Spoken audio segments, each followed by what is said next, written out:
ಅಕಸ್ಮಾತ್ 5 ರಿಂದ 6 ಕರಿಬೇವಿನ ಸೊಪ್ಪಿನ ಎಲೆಗೆ 1 ಗ್ಲಾಸ್ ನೀರು 1 ಏಲಕ್ಕಿ ಹಾಕಿ ಚೆನ್ನಾಗಿ ಬಾಯ್ಲ್ ಮಾಡ್ಬಿಟ್ಟು ರಾತ್ರಿ ಮಲ್ಗೋಕ್ಕಿಂತ ಮುಂಚೆ 1 ಅವರ್ ಅರ್ಲಿ ನೀವೇನಾದ್ರೂ ಇದನ್ನ ಕುಡ್ಬಿಟ್ಟು ಮಲಗ್ತು ಅಂತ ಅಂದ್ರೆ ಬ್ರೈನ್ ರಿಲ್ಯಾಕ್ಸ್ ಆಗುತ್ತೆ, ಆಂಗ್ಸೈಟಿ ಕಡಿಮೆ ಆಗುತ್ತೆ, ಸ್ಟ್ರೆಸ್ ಕೂಡ ಕಡಿಮೆ ಆಗುತ್ತೆ, ನಿದ್ದೆನ ಚೆನ್ನಾಗಿ ಮಾಡ್ತೀರಾ. ಅದೇ ಅಕಸ್ಮಾತ್ ಈ ಎಲೆಗಳನ್ನ ಚೆನ್ನಾಗಿ ಒಣಗಿಸ್ಬಿಟ್ಟು ಪುಡಿ ಮಾಡ್ಬಿಟ್ಟು ಬೆಳಿಗ್ಗೆ ಅರ್ಧ ಚಮಚ ಸಂಜೆ ಅರ್ಧ ಚಮಚ ನೀವೇನಾದ್ರು ತಗೊಳ್ತಾ ಬಂದ್ರೆ ಶುಗರ್ ಕಂಟ್ರೋಲ್ ಬರುತ್ತೆ. ಡಯಾಬಿಟಿಕ್ ಪೇಷಂಟ್ ಗಳಿಗೆ ವರದಾನ ಇದು ಅಂತ ಹೇಳ್ಬೋದು.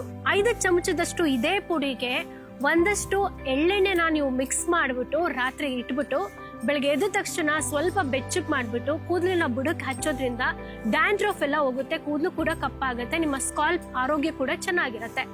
ಅದೇ ಈ ಒಂದು 5-6 ಎಲೆನ ತುಪ್ಪ ಮತ್ತೆ ಹಿಂಗ್ ಹಾಕ್ಬಿಟ್ಟು ಚೆನ್ನಾಗಿ ಹುರಿದ್ಬಿಟ್ಟು 1 ಗ್ಲಾಸ್ ಮಜ್ಜಿಗೆ ಒಳಗಡೆ ಮಿಕ್ಸ್ ಮಾಡ್ಬಿಟ್ಟು ನೀವೇನಾದ್ರೂ ಕುಡಿತು ಅಂತಂದ್ರೆ ನಿಮ್ಮ ಹೊಟ್ಟೆಲಿ ಡೈಜೆಸ್ಟಿವ್ ಪ್ರಾಬ್ಲಮ್ ಇದ್ರೆ ಅಥವಾ IBS ಸಮಸ್ಯೆ ಇತ್ತು ಅಂತಂದ್ರೆ ಅದು ಕೂಡ ಹೋಗುತ್ತೆ.